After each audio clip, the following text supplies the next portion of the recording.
Fala meu amigo, fala minha amiga, seja muito bem-vindo a mais esse vídeo aqui no meu canal.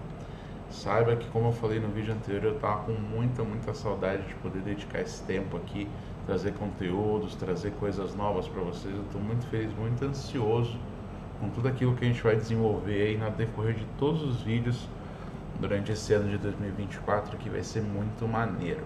Bom, como eu falei com vocês no vídeo anterior lá atrás, eu comentei que 2023 estive sumido por conta de alguns projetos, de algumas coisas, uns deram certo, outros deram errados, esse não é o ponto.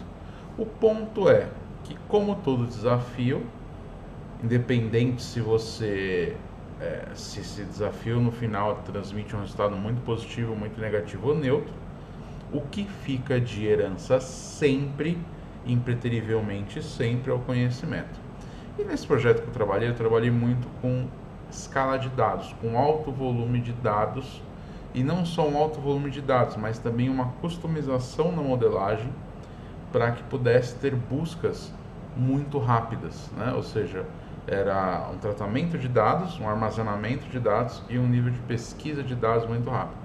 Então, tem toda uma arquitetura e eu pretendo fazer vários vídeos explicando. Eu não vou entrar em detalhes do projeto, porque existiam outros sócios, e eu não vou expor ninguém, nem expor o projeto. O ponto é, eu vou estar comentando sobre tecnologia, que é o que eu trabalho, que é o que eu faço, é o que eu amo, e vocês vão estar sendo beneficiados e com esse conhecimento, aí, um pouquinho de conhecimento que eu consigo agregar para vocês. E para começar um pouco, a gente vai trazer hoje um conteúdo referente a banco de dados. Então, assim, cara, quem é desenvolvedor de software sabe que, por via de regra, você sabe se virar com banco de dados. Normalmente quem aprende ali começa com SQL da vida, dependente da linguagem, começa Java, PHP, enfim, você começa. E aí você cria ali as tabelas. Hoje em dia a coisa ainda é mais simples, né? Hoje muitos frameworks ali tem os ORMs que fazem as criações das tabelas através de migrations, como o caso do Laravel, o Adonis no JavaScript também. Enfim, todos que herdam ali quem conceito do Hibernate do Java. E assim, com isso a galera tem tido menos oportunidade de aprender a trabalhar com banco de dados. Então meio que assim, não existe um banco de dados, dados largados, organizados em meia dúzia de tabela, e que na prática ninguém nem sabe direito o que está fazendo boa parte das vezes. Não generalizando, mas boa parte das vezes. E aí eu decidi trazer aqui, são 4 premissas básicas para alto volume de dados. No entanto, pensando aqui agora, também serve se você está desenvolvendo seu sistema, seu software, e você, ainda que você não vá ter um alto volume de dados agora, porém são premissas que são educativas para qualquer tipo de tamanho de banco de dados, principalmente para banco de dados com alto volume. Beleza? Então vamos lá. Primeiro premissa importantíssima aqui: tipagem dos campos. Aí você fala assim, pô, já, mas isso daí é padrão aí. Quem trabalha com TypeScript, que é uma linguagem tipada, tem que, trabalhar tudo direitinho, completamente certinho, com as tipagens direitinho. Tem. Fazem. Depende. Então vou dar exemplos aqui, por exemplo. Eu já vi muitos casos onde o cara tem um campo no banco de dados com se é sim ou não. E ele coloca um enum, yes ou no. Beleza. Ok. Só que a gente tem que levar em consideração que um enum, ele é um campo de texto, é uma string. O que ocupa mais espaço no alto volume de dados? Yes e no ou 0 e 1? Se for um small integer, por exemplo. Então, assim, tipagem de dados para alto volume de dados, ela é muito importante. Então, por mais que algumas coisas sejam intuitivas, outras são mais performáticas, ainda que logo de cara não pareçam tão intuitivas. Então, a tipagem dos campos é importante, a utilização dos varchar é outro ponto. Quando você vai criar lá a coluna, tem lá, você cria o nome da coluna, o tipo da coluna e o tamanho, beleza? Legal. O tamanho, ele não está ali por um acaso. Não é para você setar sempre o máximo do tamanho que você está utilizando no tipo.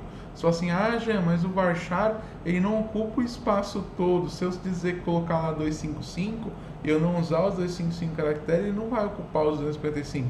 Tá, não vai. Mas você acha que convir comigo que se fosse inútil não precisava acertar o tamanho do varchar. Então, assim, também os tamanhos, então você vê como a questão é. Do meu ponto de vista, isso também é uma questão um pouco de capricho. Pô, cara, se você vai ter um campo nome, capricha, coloca as coisas certinho, um campo de idade, de data, capricha no negócio, entendeu? Por exemplo,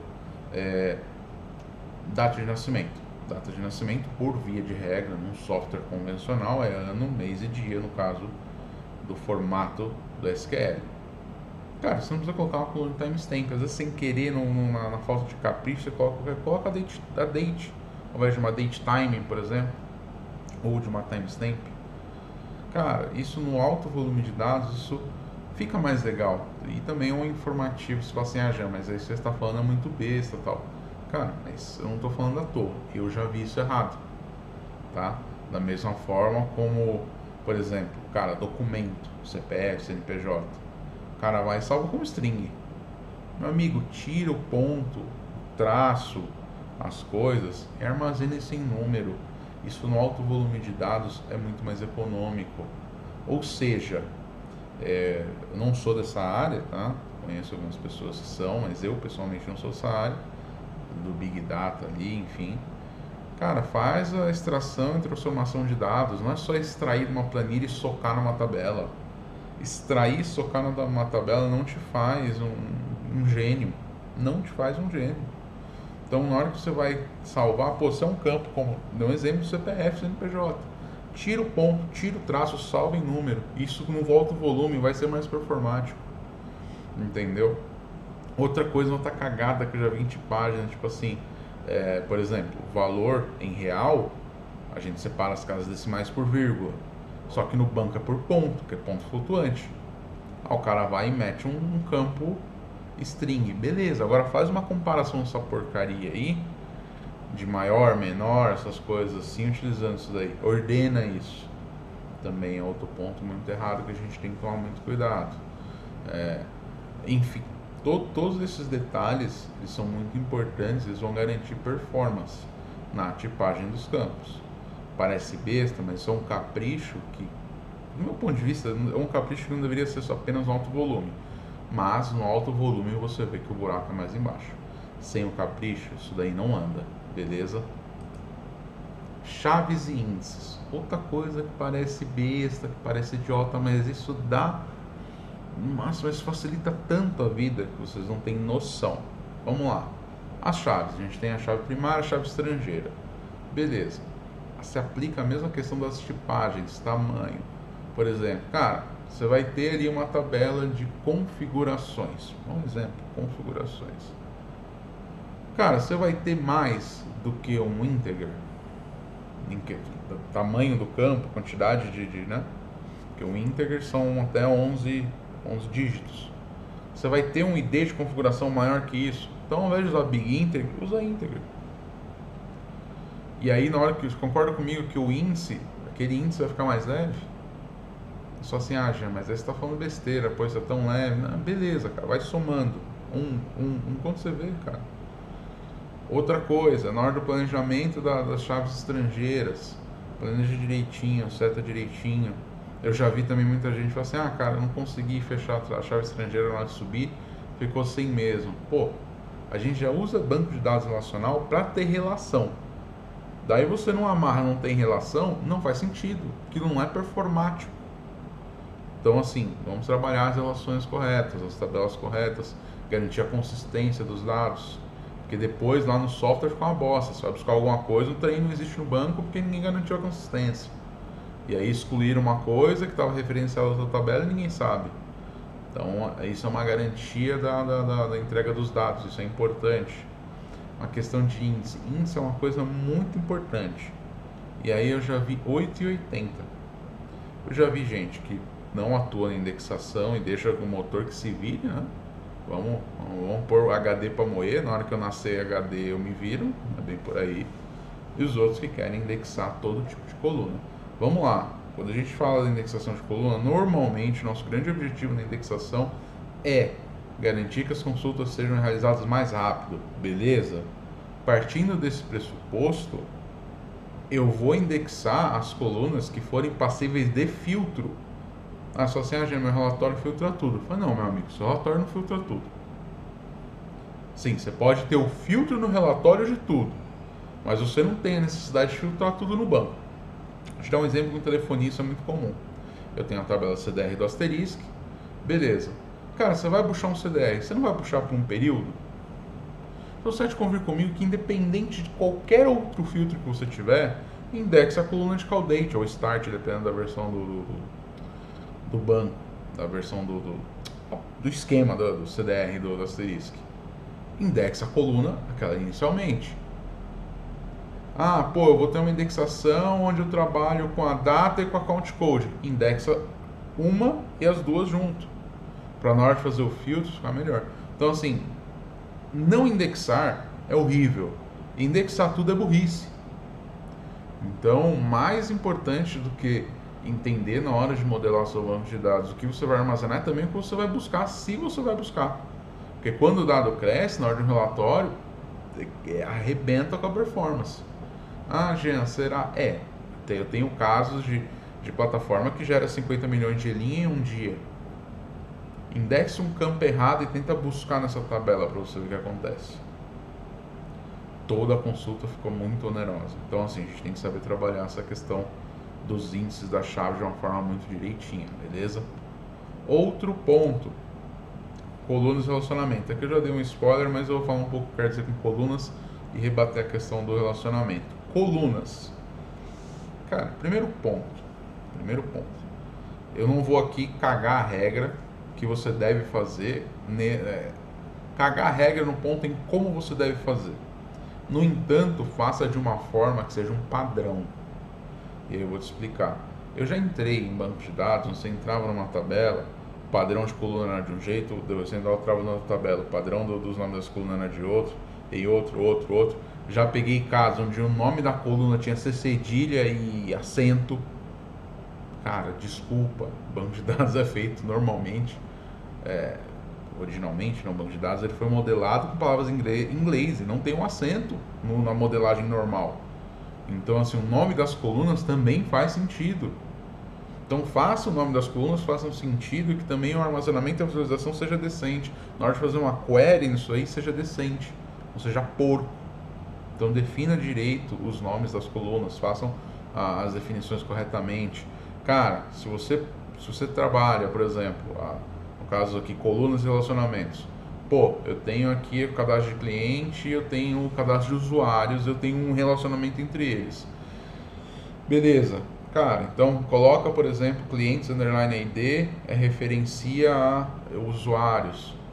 E aí em todos os outros relacionamentos sempre coloca a tabela underline ID ou ID underline tabela. Mas se você definir um padrão, siga o padrão até o final. Não fica mudando o padrão no sistema. É uma coisa que eu brigo inclusive com a minha equipe. Teve casos eu falo assim, cara, isso aqui vai refazer, porque isso aqui tá fora do padrão, as specs são essas, até porque normalmente, né, em alguns casos, a gente segue as specs do framework, né? O framework tem uma spec. No caso, por exemplo, no meu caso do Laravel, que é sempre a model underline o ID, né? Por padrão, dá para trocar, mas por padrão é assim. Então, assim, nome de coluna, vamos padronizar, faça de uma forma decente, busque, veja referências de qual que é a melhor forma e trabalhe da melhor forma. Não vai me botando acento, cedilha, um monte de cagada. Outro ponto, os relacionamentos, trabalha direitinho as colunas, poder ficar bonitinho o esquema. Você pensa que não, essas coisas facilitam a performance, o nome das colunas facilita a performance. Outra coisa, volume de coluna. Não tem uma tabela com 150 colunas que, a não ser que seja necessário, né? Se for necessário, paciência. Mas tenta montar uma forma de que você não tenha um relacionamento, que você não tenha esse volume de colunas. O banco relacional é justamente para armazenar os dados com os relacionamentos, para poder relacionar uma coisa com a outra, não gerar esse volume numa tabela muito grande. Uma tabela muito grande, ela tende sim a ter problemas de performance, não tem muita coluna, porque tudo dá trabalho, né? Tudo depende de I/O de disco. Então tenta trabalhar dessa forma aí direitinho. E por último, aproveitando o gancho, os filtros são como funis. Então assim, todo o contexto do 1, 2 e 3 vai te ajudar nesse funil. Então, por exemplo, a tipagem dos campos vai facilitar as chaves e índices. os nomes das colunas, os relacionamentos, tudo isso facilita porque na hora que você vai fazer um filtro e você tem um banco bem modelado e bem indexado, você vai lá e coloca, pô, vamos começar primeiro por um índice, aí depois, como já vai diminuir bastante, eu vou e filtro pelas outras coisas, vou gerando as condições abaixo disso, mas trabalhe muito bem essa questão dos 3 itens acima, que são as tipagens, mensagens e índices, colunas e relacionamento, evitar repetição desnecessária também. Isso vai te ajudar muito na hora de construir seus filtros. E crie os índices baseados nos filtros, mas não indexe tudo. Quem indexa tudo é praticamente indexa nada. Enfim, só gerar um volume absurdo. Então não faz sentido. Trabalhe muito bem os índices. Trabalhe muito bem as partes dos campos, as colunas, para quando você for fazer um relatório ou algo que você precisa fazer um filtro, seja muito rápido, muito performático, sem a gente onerar muito o recurso de disco. Beleza? Essas são as 4 premissas básicas que eu aprendi trabalhando com alto volume de dados aí em bancos SQL. Confesso que agregou muito para mim na parte de telefonia, principalmente discador e etc. A gente tem uma pancada de volume que a gente tem que ficar cruzando, tratando para poder exibir na tela. Então isso facilitou muito a minha vida. E eu espero que eu tenha conseguido aí, com esses 4 itens agregar alguma coisa, esclarecer um pouco a respeito da modelagem de dados. Beleza? Galera, muito obrigado por esse vídeo. Até a próxima. Um abraço.